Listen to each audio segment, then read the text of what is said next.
Hello and welcome to my YouTube channel Inspirations World. I am Prerna Yadav and she is my friend. I am Vaishnavi Chaudhary.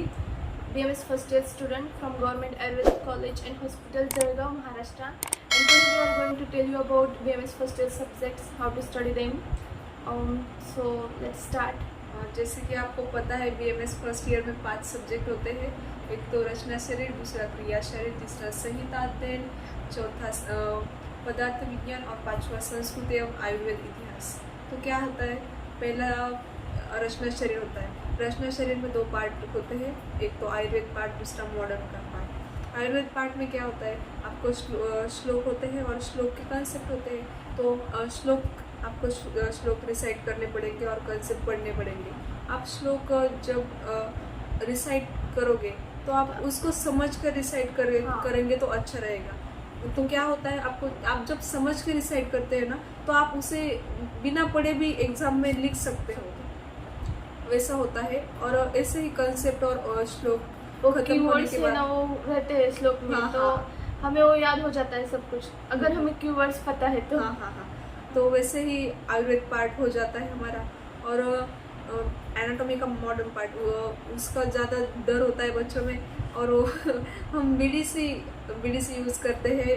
तो BDC में से आपको divide करके study करना है। आप याद रखें, एनाटॉमी बहुत वास्ट है, तो आपको डिवाइड करके स्टडी करना है। और भूल भी जाते हैं। हाँ, वोलेटाइल होता है तो आप भूल भी जाते हो। तो आपको रिवाइज करना है। मतलब क्या करना है, आपको एक तो सब कुछ एक साथ नहीं पढ़ना, आपको पॉइंट्स डिवाइड करके पढ़ने हैं।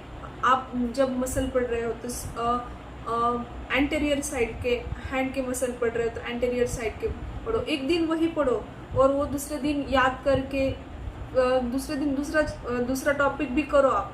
तो फिर आपको क्या करना है, वो जो कल पढ़ा है ना, वो रिसाइट करना है और उसको ऐसे चार्ट्स के फॉर्म में याद रखने में ज़्यादा इजी पड़ता है। और तो वैसे निमोनिक्स भी दिए हैं बीडीसी में दिए हैं सब, तो आप कर सकते हो वैसा। और डायसेक्शन में भी हमें मेनली तो मसल से देखना होता है। तो वहाँ पर भी उसकी ज़रूरत होती है। तो मसल्स अच्छे से कर देना। और क्रिया का आता है, क्रिया का भी वैसा ही होता है। एक तो आयुर्वेदा पार्ट और दूसरा मॉडर्न पार्ट। तो आयुर्वेदा पार्ट में सब दोष धातु मल ऐसा ही होता है। आपको दोष धातु बहुत अच्छे से करने हैं, क्योंकि आपको सभी जगह आयुर्वेदा में यूज़फुल होते हैं और उसके श्लोक अच्छे से करने हैं। वैसा ही एक फॉर्मेट होता है, वैसे ही करने हैं आपको दोष धातु वगैरह सब। और बाकी के भी चैप्टर्स है, उनको भी ज़रा ध्यान देना है, श्लोक करने। इनिशियल पार्ट में तो वो सब दोष धातु के बारे में ही बताया गया है और वही बेसिक है, तो वो अच्छे से पढ़ना पड़ता है, क्योंकि उस पर ही सब कुछ डिपेंड है ना। तो इसलिए उसके श्लोक्स वगैरह अच्छे से याद रखना। और मॉडर्न में वो इंटरेस्टिंग है मॉडर्न में, क्योंकि वो हमारे 11-12 का जो एनसीईआरटी में था ना, वो उससे पूरा एक्सप्लेन कर दिया है अब। और इसलिए हमें इंटरेस्ट आता है वो पढ़ने में, लेकिन वो लेंदी है ना, तो ध्यान से पढ़ना। हाँ, आपको फ्लो चार्ट्स आप एक ध्यान में रखो। पढ़ाई में ज़्यादा फ्लो चार्ट्स और टेबुलर फॉर्म में आप ज़्यादा याद रहता है हमें। और इंटरेस्ट भी आता है उतना ज़्यादा, वो बोरिंग नहीं लगता या फिर बर्डन नहीं आता, वो कैसे अच्छे से हो जाता है। सिलेबस डिवाइड करके स्टडी करना बहुत इम्पोर्टेंट है, बिकॉज सिलेबस बहुत बड़ा है और आपको टाइम उसके मुकाबले कम है। तो आपको, क्योंकि हमें मॉडर्न और आयुर्वेदा दोनों है ना यार, बहुत दिक्कत आती है। इनफैक्ट देखो ना, और लोगों को सिर्फ मॉडर्न पढ़ना पड़ता है, हमें आयुर्वेदा और मॉडर्न दोनों है और उतनी ही पढ़ाई करनी पड़ती है यार, इसलिए। और तीसरा है संहिता। संहिता में क्या है, एक तो चरक संहिता और एक हमारा अष्टांग हृदय। तो अष्टांग हृदय का फर्स्ट अध्याय बहुत इम्पोर्टेंट है। वो बहुत कंसेप्ट क्लियरिंग अध्याय है। आप उसको पूरा का पूरा लर्न करना है, श्लोक आपको समझ को उसके कंसेप्ट, पूरे आयुर्वेद के जो कंसेप्ट है वो फर्स्ट अध्याय में ही है। तो आपको उसको बहुत अच्छे से करना है। और बाकी के भी जो चरक और अष्टांग के जो अध्याय है, आपको कुछ 2-3 अध्याय है, वो आपको पूरे लर्न करने हैं, पूरे श्लोक लर्न करने हैं, उसके स्टार्ट टू एंड एकदम करने हैं।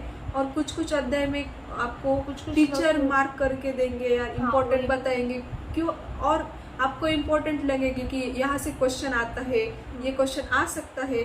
तो हम वो श्लोक आपको याद करना है, क्योंकि क्वेश्चन में हमें आंसर में तभी मार्क्स मिलते हैं ज़्यादा, आपको जैसे मार्क्स चाहिए उस पर भी अगर डिपेंड आप है वो। श्लोक लिखते तो आप श्लोक अच्छा लिखते हो तो भी आपको अच्छे मार्क्स मिलेंगे।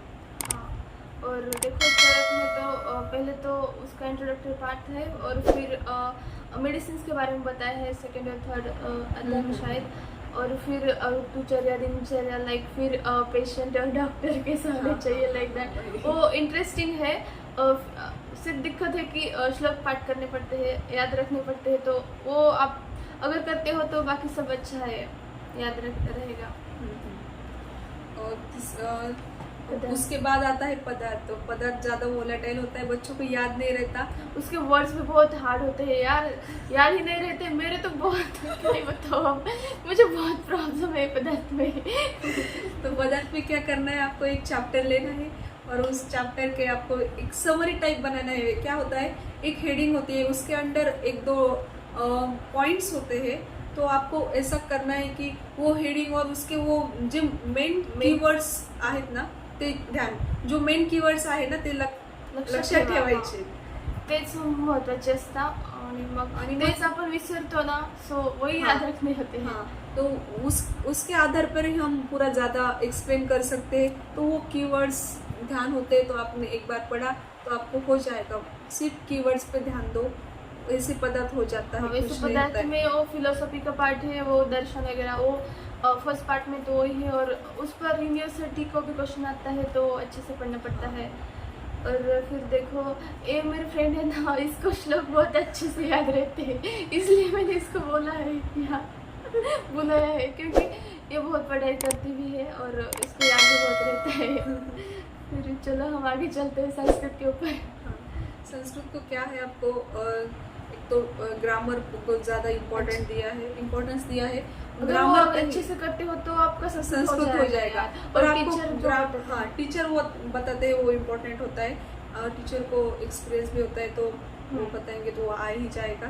तो क्या होता है, आपको संस्कृत का जो ग्रामर है वो आपको समझ के करना है, कि ऐसा नहीं है कि वो चार्ट्स दिए हैं, टेबल्स दिए हैं तो सिर्फ रट्टा नहीं मारना, आपको क्या समझ के करना है। तो वो क्या, ऐसे समझो एक चार्ट है, उसके नीचे मराठी भी आपके लैंग्वेज में भी उसका ट्रांसलेशन दिया होता है, तो वो भी पढ़कर आपको समझना होता है। और वो आपको अपने लैंग्वेज के ग्रामर के साथ आप रिलेट करके भी कर सकते हो, ऐसे संस्कृत हो जाता है। फिर थोड़ा फर्क होता है वैसे, लेकिन वो समझ आएगा आपको। हाँ। और अगर आपका संस्कृत पहले से नहीं है स्कूल टाइम में और आपको डर लगता है तो वैसा कुछ नहीं है यार, हो जाता है, क्योंकि जो जरूरी है वो हमें पढ़ाते हैं या हमें आइडिया आता है क्या पढ़ना है और कहाँ से हमारा इम्प्रूव हो जाएगा, तो उतना कुछ नहीं है। अगर वहाँ से भी नहीं होता है तो आप यूट्यूब पर वीडियो अवेलेबल होते हैं तो आप वहाँ से ले सकते हो, वैसे मैं भी लेती हूँ तो आपको हो जाएगा, उतना कुछ दिक्कत है नहीं। और फिर देखो अगर आपके पास बुक्स नहीं है और आपको बुक्स चाहिए तो आप टेलीग्राम पर कुछ ग्रुप्स है, वहाँ पर बुक्स के PDF अवेलेबल होते हैं, वहाँ से आप ले सकते हो। किसी भी लैंग्वेज में आप जिस भी लैंग्वेज में चाहते हो उस लैंग्वेज में आपको बुक्स अवेलेबल हो सकता है। और ये था कुछ सब्जेक्ट्स के बारे में। तो देखो फिर से हम बताते हैं, सब कुछ दोष धातु मूल पर ही हो। हाँ, पूरा आयुर्वेदा उस पर डिपेंड है। हाँ, और श्लोक अच्छे से करना है। श्लोक बहुत ही अच्छे से करना है यार। आपको एग्जाम में मार्क्स चाहिए तो आपको श्लोक आने ही चाहिए। हम आयुर्वेद स्टूडेंट से भाई, हमें श्लोक मस्ट है। और संस्कृत देखो सिर्फ फर्स्ट ईयर में है, वैसा कुछ नहीं है यार, श्लोक तो हर जगह है ना, तो संस्कृत है तो अच्छा। मीन्स ये बताने का मकसद ये है कि संस्कृत को उतना भी लाइट में मत लेना, उसको अच्छे से समझ लेना, सीख लेना। और अगर आपको एग्जाम्स के पैटर्न के ऊपर या उस एग्ज़ाम के बारे में कुछ भी वीडियो चाहिए या फिर और किसी सब्जेक्ट पे, तो आप कमेंट बॉक्स में कमेंट करके बता सकते हो, हम जरूर उस पर वीडियो बनाएंगे। और thanks for watching us, bye bye, take care. और चैनल का सब्सक्राइब जरूर कर लेना। Bye. Now, me in the dark, but won't get lost now. To the moonlight, eyes you are real right now.